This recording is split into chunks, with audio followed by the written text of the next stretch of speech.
All right, welcome back, everybody, to the Dr. Bradley Campbell podcast. This time we got Dr. Staton Hom, who is an amazing man, role model for humanity, and in California as well. He's like, oh, shoot, I got to be a role model for humanity now, not just my family and my patients. But you really are someone who many, many people in the health freedom and the holistic community really look up to a lot. So thanks for being a good soul warrior person on the planet, trying to do the right thing for humanity, honestly. I appreciate that, man. But I'd love if you would introduce yourself a little bit. We were planning on getting into a story in this podcast about, some of your family and your health journey with your recent family changes and your children. But before we do that, I like having my guests kind of introduce yourself, your background a little bit, and why you got into doing what you do. Thank you, Brad. I appreciate it. I echo all of those sentiments that you shared. I think it's been a blessing just being a part of this, awakening, because I think it's helped us find a lot of common, those with like mind, like heart, like soul. It's a beautiful thing to kind of be in that community now. And, my name is Dr. Staton Hom. I am a prenatal and pediatric chiropractor out in San Diego, California. It's my 15th year of practice. I got into this whole thing because I found myself in 2005 riddled with chronic illness, and I was in the military for 9 years and did one deployment in Iraq. Particularly interested in the health freedom movement because of my own experience with anthrax shots and smallpox experiments and things like that. And so, when you're in your mid-20s and you can do anything you want to physically and mentally, but you're actually just not healthy, and you actually have chronic pain and chronic stress and chronic gut issues and chronic inflammation, you have to... And then you get the thing from the military where they say, you have a clean bill of health and you're radically healthy, just go out into the world and you're totally fine. You run into this... just this chasm, right? There's a delta between what they say you are and what your experience is, and you have to reconcile that. And so I moved to San Diego. I actually found a chiropractor. Fun fact, he's my brother, and he was in his second year of practice, and he just looked at me differently, and he was like, dude, are you okay? And I was like, I'm great. What do you mean? What are you talking about? I'm fantastic. They said I was so healthy. What are you talking about, bro? And I wasn't, and I really, for the first time, maybe introspected on that. And then he obviously did his assessment. He made his recommendations for care. And then he educated me. And every resource that I ever could have ever wanted, which I would say, Brad, you exemplify maybe the compendium of things that I went on my own, self-healing journey. I consider you one of my masterful resources on how to kind of navigate the entirety of what's available today. And, in 6 weeks of care, I felt like somebody hit the reset button and my whole physiology reset. And then 6 months, my brother was like, dude, I think you're my healthiest patient. How'd you do that? I was like, well, how'd we do that? Because I just did what you advised me to do, and what worked I kept, and what didn't work. Actually, most of it just worked. It's just whether or not it fit with what I wanted for myself. And I was eventually inspired to go to chiropractic school. In that process, I had to take, fun fact, I suffered with some neurodevelopmental challenges when I was a kid. I was basically selectively mute until I was maybe 6 years old. I had difficulty reading all the way up until, fun fact, when I got adjusted.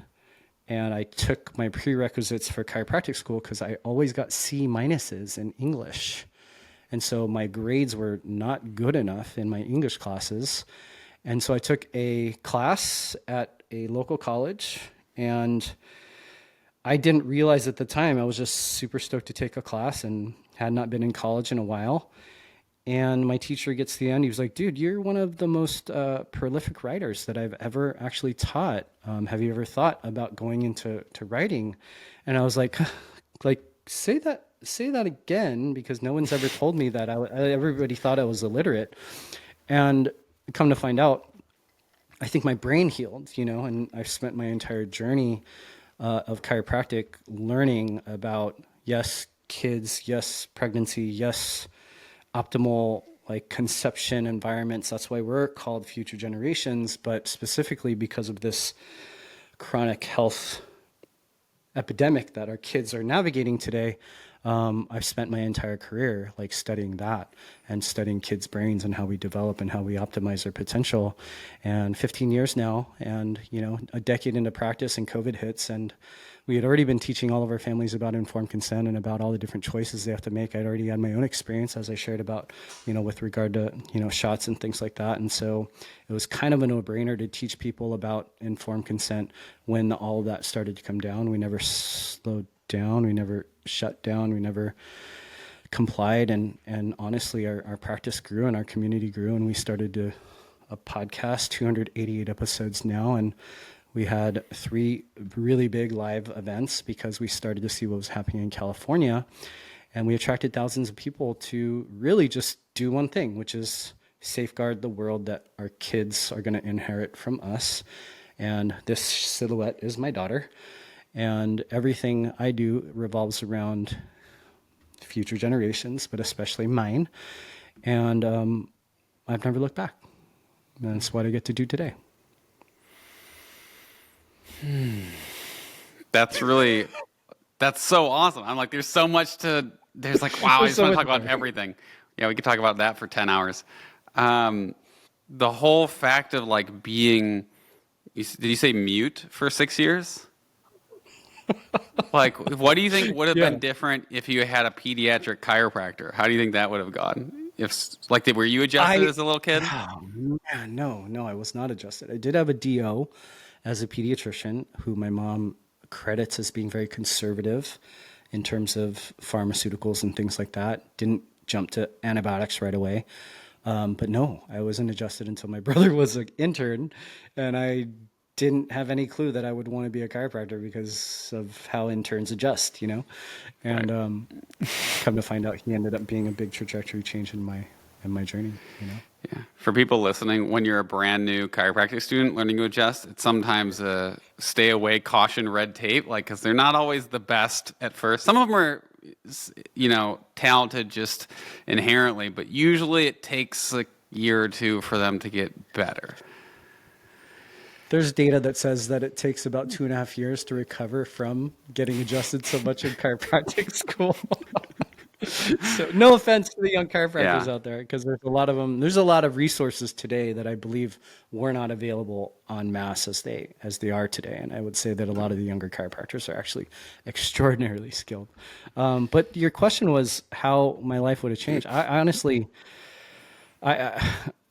it's kind of interesting, right? Because a lot of times we think about the challenges that we face as always bad, and you don't realize that sometimes they really catapult and catalyze a lot of really amazing things in your life. And so I might not be a chiropractor today if I didn't go through that, but, right. But who knows what I could have been, I was deathly like socially anxious when I was younger. I would go to restaurants and my cousin, who's 4 days older than me, would sit next to me, and I would whisper to her, I'm like, I want the chicken nuggets. And she'd tell the waiter or waitress that I wanted the chicken nuggets. And my mom tells that story today.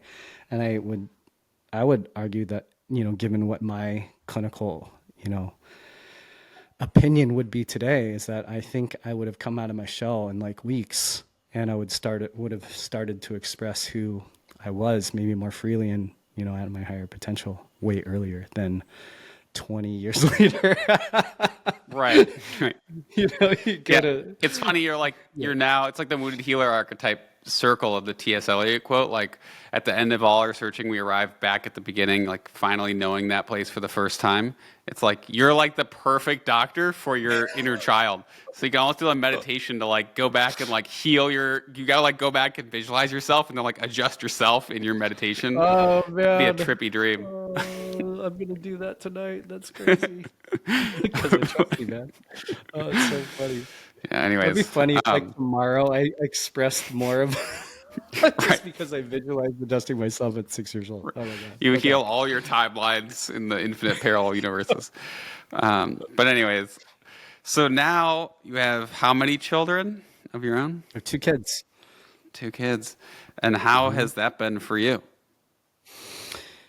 Let's see. Alana was 7 months when COVID hit, and it was a pretty wild experience because the world shuts down and no one wants to see you, and you're meeting family members outside, and it's just a weird time, And so I would say that my daughter has an interesting like social anxiousness too, maybe similar. Maybe she was just predisposed to have a tendency like I did, but largely. It's been amazing. I think, you get married and I would say today there are a lot of resources, but I would say maybe not in our own nuclear family sometimes to get the best mentorship on marriage and commitment and things like that. And I found my own mentorship through a lot of different groups. I had a really good model of my parents. And you just learn what commitment is. You learn what spiritual commitment is. You learn what, those, synchronistic moments where you meet who you're meant to be with for the rest of your life. And it's a different commitment, right? And then you have your kid, right? Or you conceive your child. We remember the day that we conceived Alana. And it's this moment in time that largely there's no pause button, there's no rewind, there's no fast forward, it's just a timeline that begins. And, roughly 9 months later, that baby goes from 2 half cells to 26 billion cells. And then all of a sudden, it's this wild moment, right? Because we had both of our babies at home. And I remember when my daughter's born, I tell her her birth story. I would say 75% of the nights before she goes to bed, because that's something that she loves to hear. And she can almost recite it now. And it's those black and white moments, right? That I don't think parents typically prepare their children for, that moment where it's like so black and white, where you're not a dad and then you're a dad like forever, right? And children don't get smaller, like slower, dumber, less like strategic about outsmarting you, right? Then they outnumber you, right? And then they learn at some point that they go in different directions, or they can want different things, and they sometimes do it just to push every button because they have an internal blueprint of what your nervous system is. And I would say in general, it is also, you just learn what purpose is. I would say for me, that's been my mantra. It's like COVID hit and it was, what world is my kid going to inherit from me? And then quickly as they start to learn and grow and evolve and develop, it's like what kids are my, is the world going to inherit from me, right? Like what are my kids going to start to, how are they going to express their fullest potential in the world? And so I would say it's the most meaningful thing that I've ever experienced. And I don't know how I took care of families for a decade before I had kids. So I've been taking care of young families, helping them through this dynamic, literally sometimes the only man in an entire networking group of birth workers. And I just have always found myself at home. So I would say it's amazing. How did it change the way you practice having kids? It changes it. I would say, funnily, some of my patients that used to think I was the coolest doctor in the whole world, all of a sudden thought I told dad jokes. Like it was like weird. It was like one day I was not a dad and the next day I was a dad. And my patients, the kids were like, "Hey, you're not funny anymore." I was like, "Damn, that's weird." But you're in the trench, right? You're literally in the trench where I would say sometimes, which, we'll talk about Luca at some point, like you are blessed with some children that push you to the edge of your comfort zone and your clinical maybe expertise. And so you find yourself in the trench with your patients in some form or fashion, but then you're always in the trench because you like potty train or potty learn. Like some people don't like potty training as a word, potty learn at the same time. And you're like, damn, how does that work? And you might have interesting full moon sleep disruptions, or you might have kids that are getting their molars at the same time, or you might be weaning them off nursing at the same time. And it's a real thing, right? To actually be viscerally connected with their journey, not just clinically and compassionately connected to their journey, which is, I would say, both are really, really important. And they're not mutually exclusive, but I would say once you're in the trench, you can't not be. And if you take it seriously, if you take it with like your fullest like consciousness, then it almost helps your patients know that you're right there with them, and you know what it's like. Like sometimes they're like, "I'm so sorry, I'm late. I'm so sorry that I don't know what happened." I was like, "What happened?" Just like, "Oh, you had a blowout diaper right before we left." You're like, "Yeah, totally." Or they leave their home for the first time with their newborn, and they're like, "We don't have any diapers." We're like, "We have them in the office. Like, don't worry. Like, it's Yeah. all good." Like, we try our best to prepare our staff also to meet our families where they're at too. So I'd say it's changed. And then from a clinical perspective, it's like more real time, right? All of it's books, right? And then all of a sudden it becomes real time in the sense that you have your own like experience, and you have your own like real time like knowledge of what and how you parented in that moment, or what and how you met a challenge in that moment. And it's not just clinical. And when you blend the both of those, it's pretty powerful. It's really awesome. Nice. Okay, so then what's the story? Along comes Luca. What's the story there? How'd that go? So this is the long story. Luca was born, fun fact, 2/22/22. This is his birthday, February 22nd, 2022. Wow. He was born 2 months after we had our big event, our Heart of Freedom 3. I think we had 2,000 people here in San Diego, Liberty Station. We are at the peak, I would say the peak 9 months of Future Generations, where there's the podcast and the clinic or whatever. Like everything was like at its all-time high. And then about 2 months before he was born, our operations manager gave her notice. A month before he was born, our office manager gave her notice. 2 weeks after he was born, our associate doctor gave us notice. And then we were in the process of buying a home 30 miles away from our clinic, but, kind of strategically understood like that drive and that commute. And right maybe 2 days before we signed escrow papers, we got kicked out of our office. And then we went into this kind of journey to find an office, and I did what most doctors would start to do, which is like, I'm going to look in the neighborhood. I'm going to look at, maybe what's the most logical thing to maybe have the least disruption with their patients. And then we had this quandary, right? Because it was still 2022. And a lot of spaces that we were touring, they're saying they were priding themselves on their COVID response. And we were saying that we prided ourselves on our COVID response. We just had different COVID responses. And so we had a lot of doors open and shut on us very quickly. And then one of my mentors said, "Why aren't you looking in Escondido? Why aren't you looking where you are going to raise your kids?" And I said, "It's too far." And he said, "For whom?" And I said, "Whoa, my patients." He's like, "In the 8 years that I've mentored you, you've never made a decision selfishly, and I think this might be an opportunity to do that." We didn't know that Luca, and there's a whole host of like hypotheses on why Luca is. Luca's amazing, by the way. Luca's amazing, and Luca has had this radical healing transformation that everybody who were the medical experts that we chose to see told us that he would never be. But at 2 or 3 weeks old, he got really sick.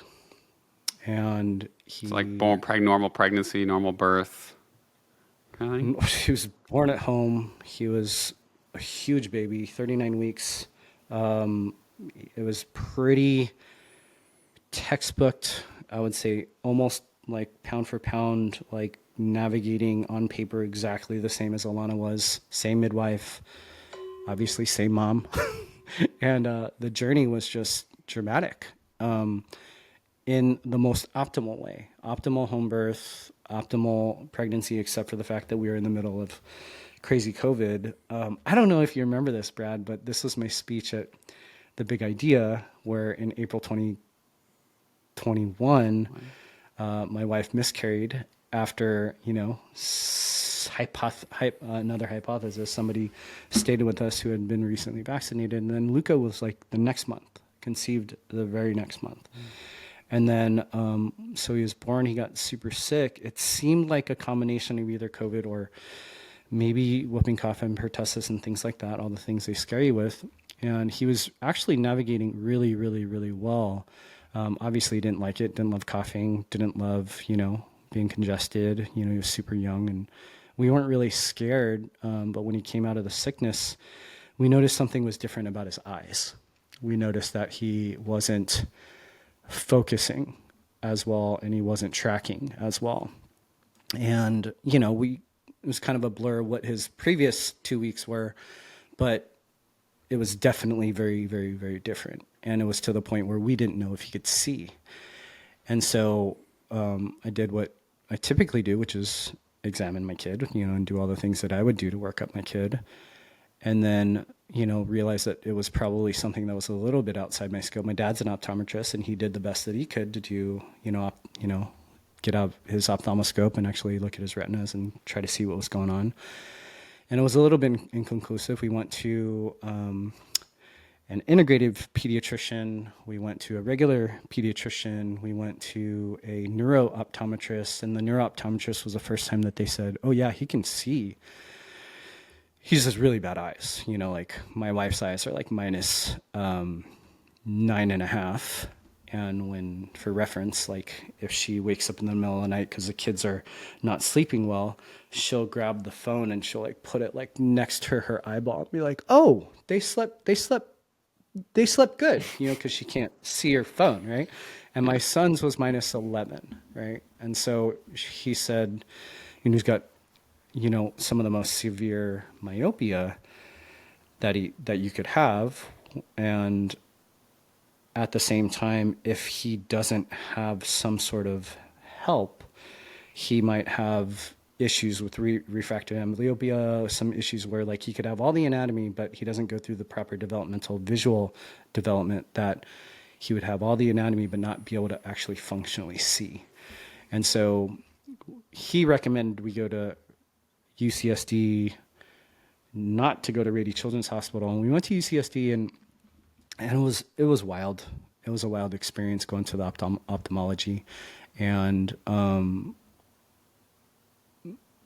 I would say the I don't know how to say it, ophthalmological assistant, maybe, tech, did an expert exam. Like I was like, this dude is with an ophthalmoscope and with rapport with my son. Like I thought that he could see very clearly what was going on and maybe just clarified what Dr. Hillier had seen.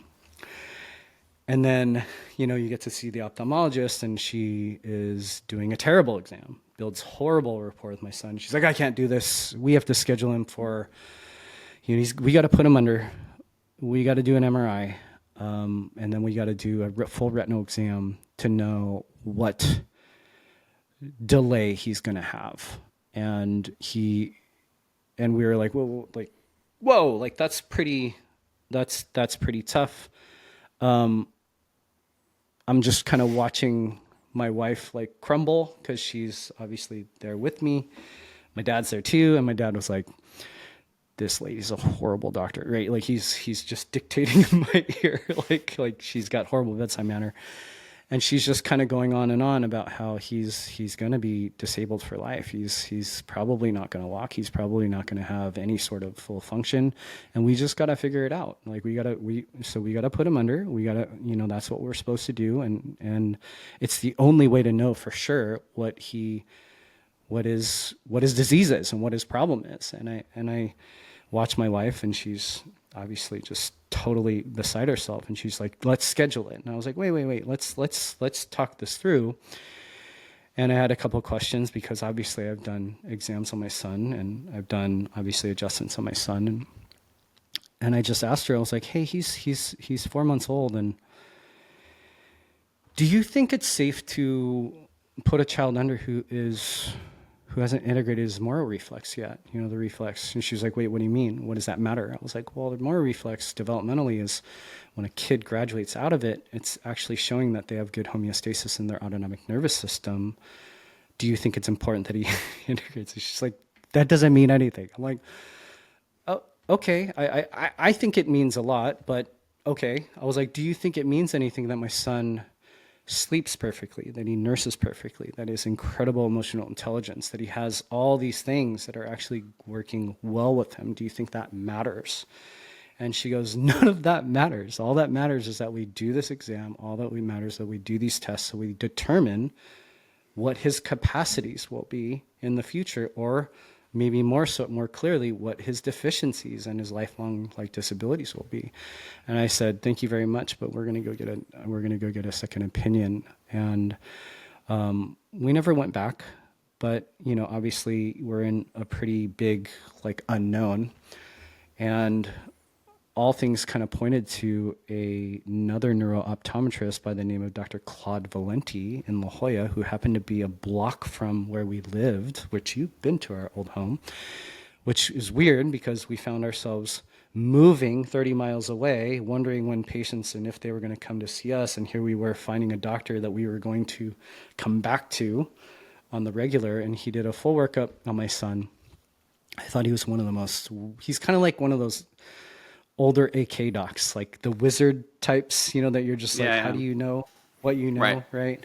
Yeah. And he, does the history, does an exam, confirms all of that. And he's like, hey, come with me. We go to this back room, you go into his office and it's you transform into the 1980s, and there's cork boards everywhere. There's push pins. There's all sorts of it's you look at the birthday cards on the bulletin boards and they say, happy birthday, Dr. Valenti, 1985, this dude's living in the past, right? Yeah. But he takes us to his back room, flips off the lights, turns on a projector, turns on a CD, and he goes, may I hold your son? And we're like, yeah, of course, and he takes my son and he's got this projection playing. It's black and white and red, and this classical music playing, and he walks to the front of the screen, and he gets to 6 inches away from this full wall projection, and my son goes like this. And it's the first time he had cervical extension. And I watch him and I'm like, oh shit, he just turned on his nervous system. And then he goes, okay. And he's just moving him around, and my son's tracking, right? And he calls his two interns, both students, one a medical student, ophthalmology student, one is a optometry student. And he goes, okay, we're going to do 45 minutes of vision therapy with, Luca. Is that okay, guys? And and they he hands them off. And they do, for the first time ever, someone else held my son for that long of a time. And he did basically watch this projection, and then maybe every few seconds they would have a blinky light, and they would kind of go in his visual field, and my son would they were getting his pursuits and saccades, actually turning on for the first time. Pursuits and saccades, so everyone knows, are eye movements that help us to track and help us to be aware of our environment. And in the end, I'm watching them do this. I have a video of it. It's phenomenal because I'm bawling my eyes out because I'm watching my son just integrate with this world for the first time from a visual perspective. And Dr. Valenti just goes, hey, Victoria, why don't you come with me? He takes my wife down the hall, and I'm watching, and I'm also curious about what he's saying. And I just tell my dad, after a couple minutes, because I was enamored with my son getting this therapy for the first time.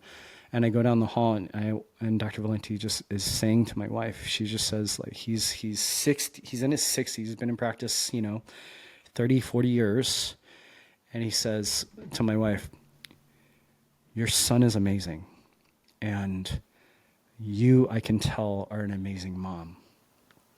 And I want you to know that all the fears that your husband told me about, I want you to know that they won't go away right away, but I want you to know that your son is going to be just fine. And we're just like, what, like, how could it be so different, right? How could it be disabled for life? It's not if he has a disease, it's what disease, it's not what disability, it's all the disabilities, and it's all the things that he can't do. And he goes, I need to see your son for the next 16 weeks, weekly. And, I know it's a lot, and I know it might be too much for a busy family. And I look at him and I said, Dr. Valenti, do you think there's any validity to coming more? He's like, what? Yeah, like you would be willing to come more. I was like, well, in my practice, we would do, like a neuroplastic change in the nervous system, habitual change in the nervous system is optimized sometimes at 3+ adjustments a week with kids with chronic conditions like my son. Can we do that? He's like, absolutely. Like, you can do whatever whatever you think you can. I would say bare minimum is weekly. And to this day, this is 2 years after my son still goes monthly. And like the second Dr. Valenti sees my son, he's like, Luca, you're the light of my life, man. He's like, you're so amazing. You're so cute. We do interns at 12 years old in this office. I want your application in the next couple of weeks. I can't wait till you're a baseball star. Like, he'll just like affirm into my kid the things that we don't know, because we're young parents, right? Like, we're young parents. Yeah. We only have a 5-year-old. We can't see that far into the future. I've seen some of my kids in my practice into that future, but it's different when it's yours. And I would say here we are, 2.5 years old, and I've sent you some pictures, I've sent you, some videos, and he's not just walking, we have a 3-acre property here in San Diego, and he can make it to every inch of that, like corner inch of the property, and he can climb virtually every boulder that we have, and he, to this day, is Dr. Valenti's like favorite and most like miraculous patient. And Dr. Valenti has told me, he's like, yes, it's the parents that you guys are for sure, and the mother that your wife is always going to be the ground that your kids, the foundation that your kids grow their life and their development on. He's like, but there's something special about what you do. He's like, you have a unique lens of understanding my language and understanding. He's like, you actually gave me a different framework for how I recommend care to some kids now, because I didn't realize that parents would actually be willing to come more frequently and, that many years into practice, and he's thanking me for better results. And so it's been a really unique journey to like be completely stumped, right? But I've done. If I had to interrupt you, sorry, real quick, I'm curious. Yeah, of course. So you said he was disabled for life, but like, what was really going on before his eyes lit up with Dr. Valenti? Like, was he unable to walk, talk? Like, what kind of struggles did he have before that? He was 4 months old, so he wasn't sitting yet. But I started to see his tone drop. I started to see his overall motor tone, his muscle tone drop. He stopped, obviously, visually tracking as well as he was previously. And, when we did things like tummy time or help him roll over, kind of typical developmental stuff at that time, there was no extension. There was no extensor like tone at all.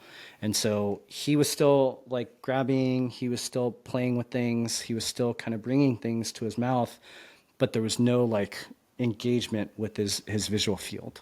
And so we thought he was blind. We were definitely concerned whether or not he's blind, because we would be, he would get up in the middle of the night, I'd flip on his little nightlight, and there would be no like, every child, if you have a screen in front of them, a phone in front of them, if you have a light in front of them, they will always tune into that light. He didn't have that. And so I think without that, he was also losing his proprioception. He was losing his motor tone. And essentially, when you understand like neurology and development, that's all the fuel that the brain needs, right? His vestibular system, his visual system, and his proprioceptive systems were not feeding his brain. And so his system was starting to slowly like shut down. So the medical doctor could have been right, through her lens. Yeah. Do you, to this day, have any idea of like what the typical medical like diagnosis or cause could have been? You know, I was talking to Jess, MD. Why can't I remember Jess's last name Oh, right now? Pietras. Yeah. Beatrice. It's like crazy. And we did a whole episode on, I think it was methylene blue, and it was about, and we ended up talking about a research study that talked about retina and talked about amblyopia. And what it talked about was that there could be, viral or some sort of microbial, infection that influences retinal development. And that's as much as I can hypothesize right now, Brad, because I honestly didn't go down that route. And, maybe and I think a part of it is trauma, like my wife, and I would argue that that is one of the top traumas in our parenting experience. And she will never go back, right? But I am very curious, like if we were to do an exam, Dr. Hillier at the time did believe that he saw something that was on his retina that he thought would be worthy of an MRI, or not an MRI, but a retinal exam, and kind of putting him under. But Dr. Valenti did not. And he's like, I know what I think they see, but I don't see that. And I can't remember the exact name of it, but it was like a sunrise retina or something like that. That was some sort of disruption in the cells that would lead to that potential compromise of the visual field. Right. Interesting. So it's a little weird right now. Like Luca has glasses, and he, Dr. Valenti started with like -3, -5, -7, so nothing close to his actual prescription. We would rotate between those three powers. And my son is weird, dude. Like he's weird because he is like farts since he was like 6 months old. So he had that going for him. Right? Like he could hear, fart, and laugh, right? Like boys do. But well, weird is good. Weird is like also means supernatural too. Like extraordinary. So my dad's an optometrist, and he stays with us, and every morning that my son is done nursing, he busts open the bedroom and runs out of the room, and he's got no glasses on. And he's got supposedly -11, actually -10 now. So his refractive error has changed. But -10, he should not be able to see anything. He should not be able to navigate like a home. He should need his glasses. Like my wife gets off the adjusting table. She's like, "Where's my glasses? Like who took my glasses?" And my daughter would be running around with them, right?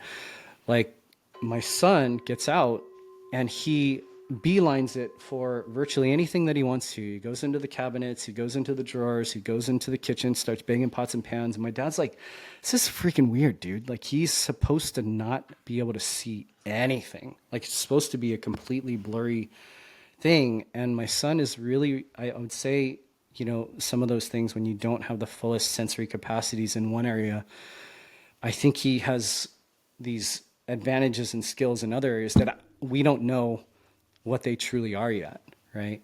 And so it's kind of neat to see. Because isn't like -2.5 legally blind? Legally blind. Yeah. And he's -10, maybe 11 before. Like yes. It's weird. That is I'm weird. That's supernatural. That is the supernatural definition of weird.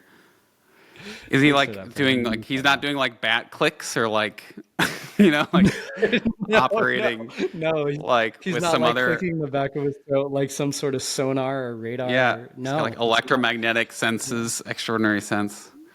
He has extraordinary, and he's always had this extraordinary emotional intelligence.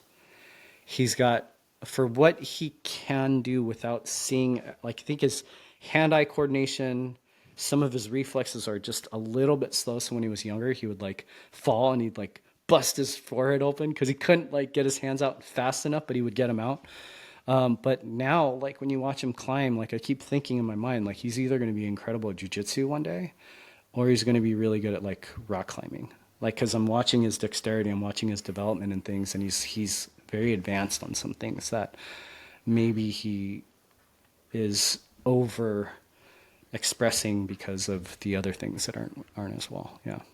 Yeah, that makes sense. I guess like if the brain's trying to develop, if it wasn't developing for a while with vision, then it started developing more in other ways too. Right. Wow. So where do you go from there? It's a great question, man. Like I would say in general, I think the big thing for me was, and this is not me tooting my horn, but Yeah. I I think it's so let me tell it this way. Like I asked Dr. Valenti once because I did all those re-exams because those exams are really like triggering for my life. They're really, really hard to like, even if it's great news, it was just the anticipation of like potentially hearing that he was going to be like disabled for life is a thing, right? And so I would do every exam and then I would follow it up with like an email conversation with Dr. Valenti. And one time I asked him, I said, just humor me. What if we did everything they said? Like, what if I just followed all the orders of the medical ophthalmologist? And what if I did, like, where would he be today? And this was maybe a year later, right? And he was like, Stan, he'd be messed up. They would have put -11 glasses on him on that very first day.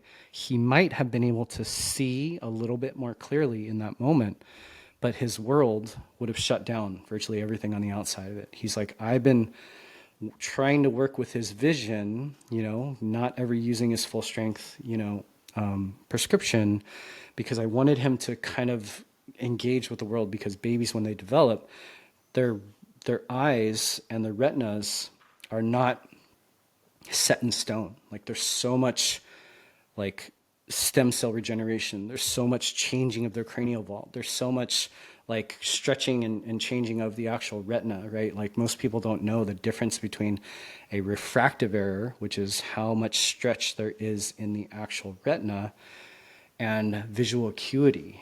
Like that's how good you see with either the refractive error or with corrective lenses. And he's like, I've been trying to kind of, like an artist, like work with his environmental interaction with his visual field. And if you change that and you make it static, he would be in Coke bottle thick glasses from day one, and he likely would not have walked, and he likely would not have ever interacted with this environment. And that prognosis probably would have been true, and that doctor's perspective might have been based upon her expertise, but that's only her view, right? And so I guess what I was going to say is that I feel more maybe empowered to help parents navigate those difficult prognoses or the medical system now more than I ever have been, because sometimes we don't realize that we have an insurance company that profits when we're sick. We have a hospital system that profits when we're sick, but we don't really know how to think outside of our third-party provider in the list of providers that we're supposed to trust, and we don't really know about the expertise behind those providers that is their worldview that leads to their prognoses. And it takes providers like you, Brad, and providers like me, and more holistic, more vitalistic perspectives that can offer a more whole world view that can often help them make more informed decisions about what's best for their kids, because oftentimes we see them come into our practice and we hear it every day. Like, my doctor said that he would just grow out of it. And I'll usually ask mom, which I just did. Family just signed up today. I'm not even in the office. Signed up today. This mom is a speech pathologist, and her son is toe walking, right? Toe walking on his toes. She's seen children with developmental delays because she used to work in the school system. And she's like, yeah, 3 years ago, went to the pediatrician. They said he's toe walking, but he's fine. Let's just see how he does over the next year. And, he keeps toe walking over the next year. And then a year and a half later, he's like, this is kind of weird. And so she sends them, or the medical doctor sends them to a podiatrist. And I was like, the first time I ever heard that. Was it a pediatric podiatrist? She goes, yeah. I don't know. And I was like, I don't think there are pediatric podiatrists. And like, she goes, yeah, it's kind of weird because they gave him a little, lift for his foot. They gave him some stretching exercises. Like, how did those go? She's like, they're horrible. He hates them. He's got really good calves though. And I said, well, Mom, what does your intuition say? I was like, Mom, what does your intuition say? Does your intuition say he's got a foot problem, a calf problem, or do you think he's got something else? And she goes, it's something else. I was like, you said that so fast. You said that so fast. Why do you think it's something else? She's like, well, I work with these kids. I see a lot of these signs. I don't think he's blank, fill in the blank, neurodevelopmental challenge. But I don't think they know what they're talking. I was like, okay, like let's hear more about that. And I basically come down to it this is whether it's a mom that's having her first baby or a mom who has maybe a challenging kiddo. And I'll often just put my hands out like this and I'll say, Mom, I think you're telling me that your values are here, right? And I think you're also telling me that the system that you're currently operating in, their values are here and there's a mismatch. And what do you think about that? And they're just like, well, I don't know what else to do because this is what my insurance is like. Okay, yeah. Aside from that, what does that make you think, right? And it's often the first time that they've had anyone say first, what does your intuition say? Because this mom has a mother's intuition and a clinical intuition, and she knows, like in her heart, she knows for a fact that she's not getting the care that she is in alignment with her family's values. And then we just aim to reconcile it with as much expertise, but also love, compassion, acceptance, and then non-attachment, right? Like I am not attached to the choices that my patients make because it's their kiddo, right? And so I feel like now, after having my son's experience, and I still have fears, I still have worries, I still have some doubts, but I see my son every day and he's a freaking miracle. Like he's a absolute miracle every single day, surprises us in so many ways. But I feel more prepared now to understand the landscape of what our parents are navigating from a healthcare perspective than ever before. Because I had to go through that to realize that I had to be humbled with where my expertise ended. I had to find trial and error, the different expertise that kind of guided me to the one that fit our family values. And then, just so you know, Brad, to answer your question, maybe a roundabout way, the other question you had, I don't know I don't know if I want to know his diagnosis. Like, I don't know if I want to know yet, because in my mind and my heart, I don't want to do the research to be like, this is his upper limit, right? This is his upper limit. This is what he's supposed to do, because I have a patient who had a pretty significant neuro challenge when she was earlier in my practice, and her parents chose not to know. And then she came into my practice. She was basically a professional hip hop dancer. And then at some point after she got some notoriety, she was invited to be a part of these different nonprofits. And she started to see people her age that had the same diagnosis that were in and around that foundation and that system. And she had to go through a big like grief kind of protocol because she had like guilt, because that's what she was maybe supposed to be like. You know what I mean? And so I'm working through that part of my like parenting right now. It's like, I want to know because I think clinically I can handle it. But at the same time, I don't want to put a limit on where my son can go. Does that make sense? Yeah, for sure. For sure. Yeah, it's weirdly amazing. Supernaturally amazing.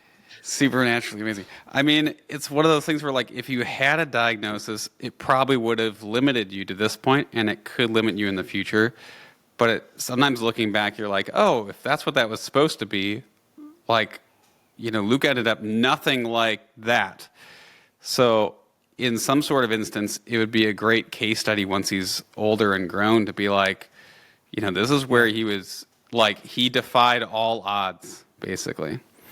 But, you know, who cares? In heaven, you know, hindsight will be 20/20. They'll just be like, wow, that was great. How weirdly supernatural. Oh, man. That's really remarkable, though. Like, honestly, his whole story is wild.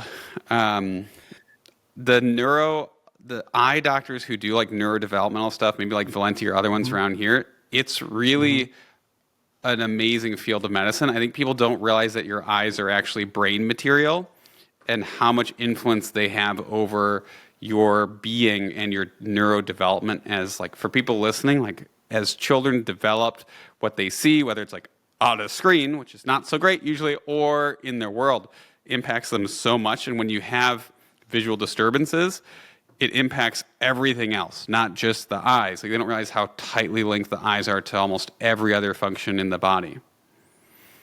It was, I think it was, do you know Amy Spolstra, the chiropractor? Yeah, yeah.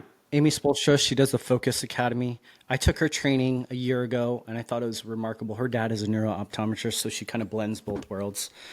And when I told my story on the ICPA summit, I think it was the first one they did post-COVID, she direct messaged me right away and was like, hey, we need to chat because I would love for us to get on a call with my dad so we can talk through this care that you're navigating.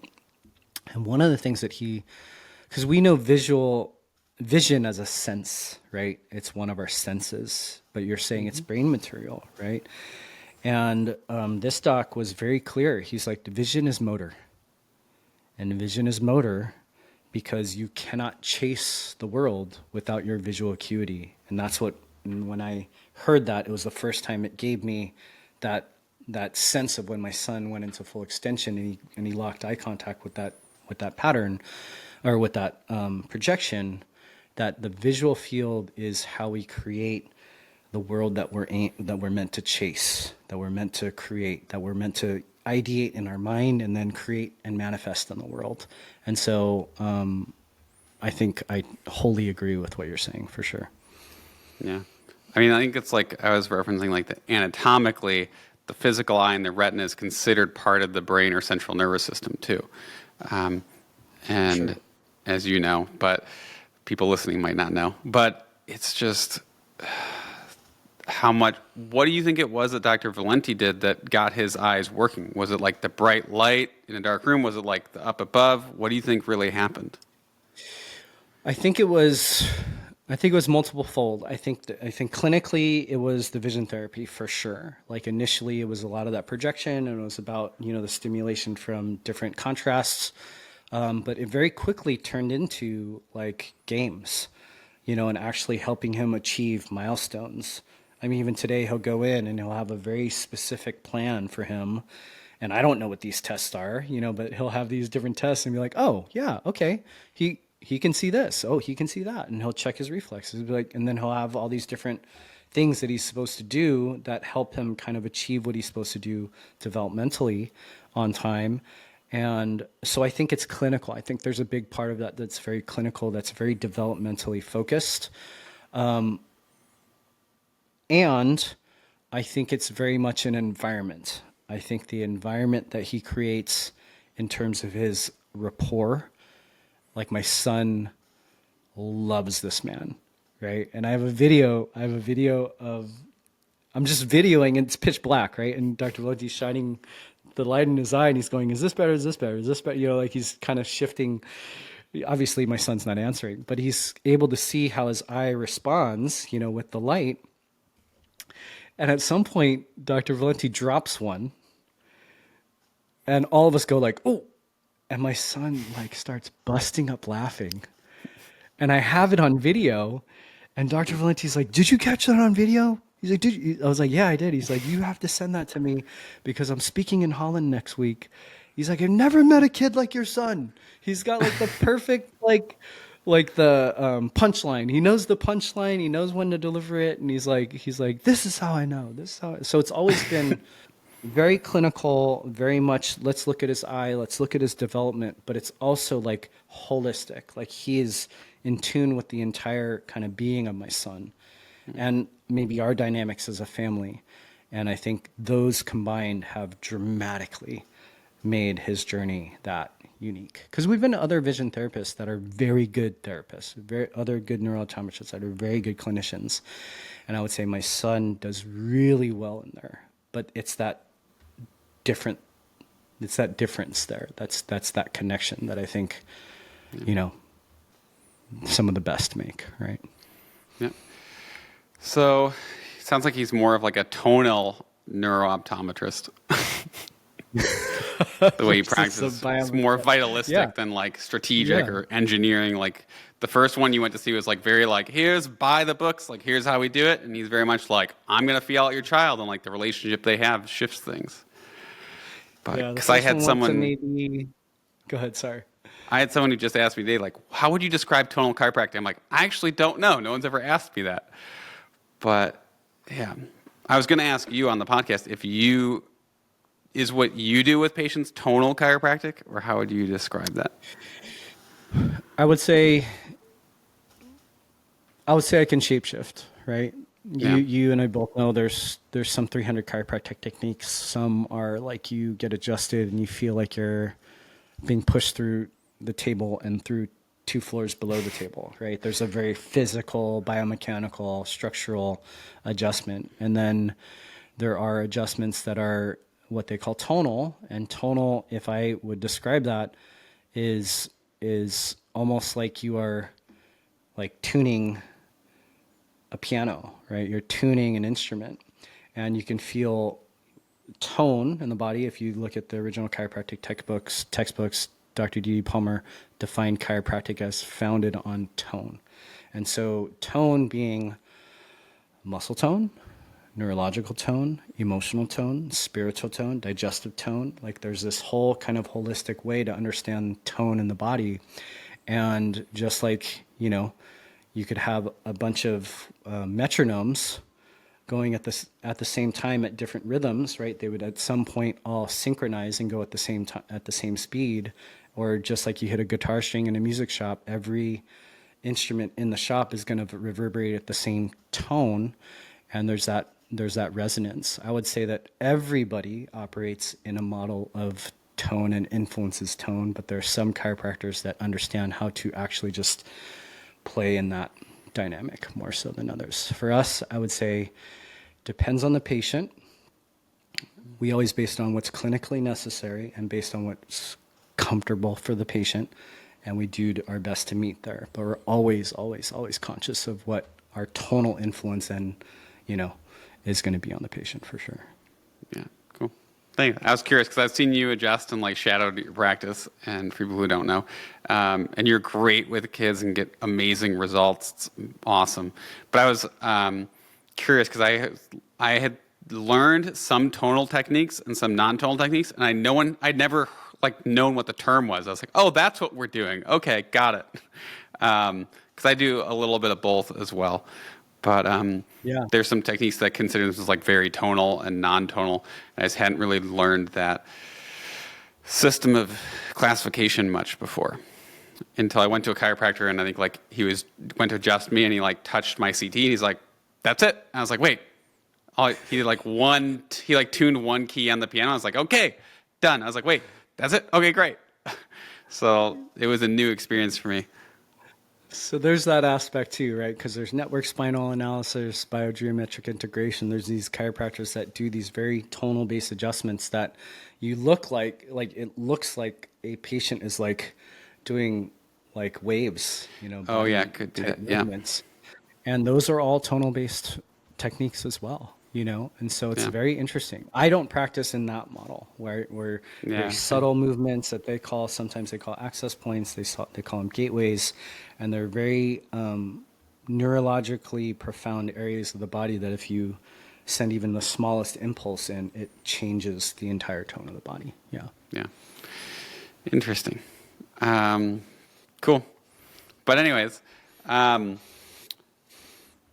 for people who are interested or in California, or you have children, I would definitely recommend them go find you. But how else can people find you online? And you've had like 4 or 5 different Instagram accounts. But like, how's it best for people to find you in your practice and what you're doing in your podcast?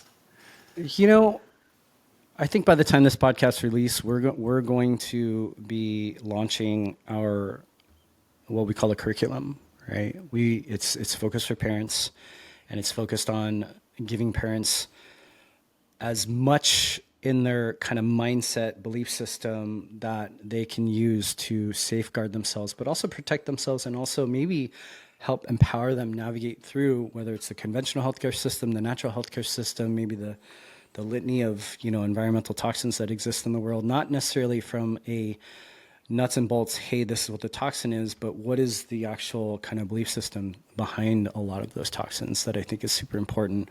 The best website to go to is thefuturegen.com for those that are not in California. If you are in Southern California, especially in North County, San Diego, our practice website is Future Generations SD. My personal Instagram is Dr. Staton Hom. And as I shared, I think by the time that this podcast releases, I hope to have a link for you that you can actually share, because at the end of the day, I believe that's one of my biggest inspirations. Like, I think based upon, my entire journey, and based upon, my children's journeys, and especially mine, in partnership with my wife, like, I believe we've been through some of the wildest experiences, and we have two very unique perspectives. My wife is a radically empowered, conscious mother.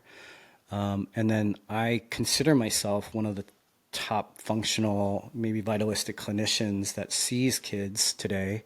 And we're kind of blending both of those perspectives that is laying out a journey for parents to kind of navigate that, right? Like, it's a 3-month journey. The first month is mostly about foundations and mostly about the things that we consider are absolute essentials to help kids navigate sufficiently. We call it epigenetically, right? Our genes expect things from the environment that our world is totally deficient in. And then the second module is like, how do we unpack disempowering beliefs that we don't even know that we have inherited, whether it's generationally, whether it's societally, whether it's medically, however we're actually doing those. We break it down through the different kind of avenues that children are going to navigate. And the third month is like, how do we bust it all open? And how do we create those bulletproof belief systems and those habits that follow on that help parents get the most amazing results without having to actually be on the table, face down in clinical care? Because everybody's always asking, how do you find somebody like you in our area? I'm like, I don't know, but we're going to provide all those resources that essentially help parents recreate that journey that, for us in our world, we expect miracles every single day. Because of the things that we've been able to replicate and create for our patients in our community. And so I hope to have that as an offering for you guys. Love it. Love it. Oh, man. If there was like one big picture lesson you've learned from raising 2 children now, both with incredible stories, honestly. We could have talked about your daughter for a long time, too.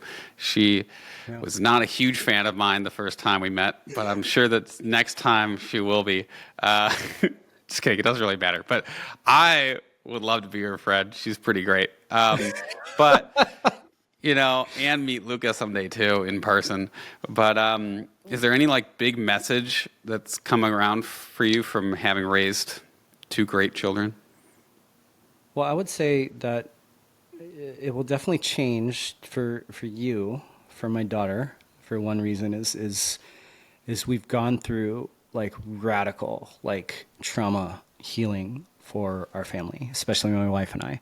And in that process, my daughter got bit in the face by a dog when she was about 18 months old.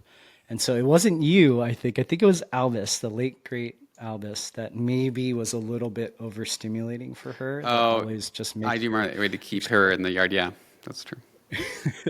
and so I think that tide is going to turn, Brad. And the other thing is when you become a dad, because that's coming.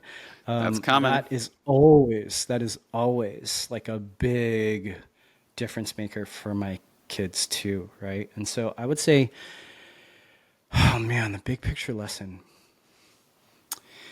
Yeah, the big picture lesson is this, and this was not mine. I can't remember who taught it to me. I remember by face. I can't remember by name right now. Dan Doty. I don't know if you've heard of Dan Doty. I have. I think he created a company called Everyman, and he does a lot of dad coaching right now. And then also Matt Bojo from Apogee have both kind of taught me different lenses of this, almost like a visualization, right? And part of it is we're called future generations, and both men have taught me to kind of look forward but also look back.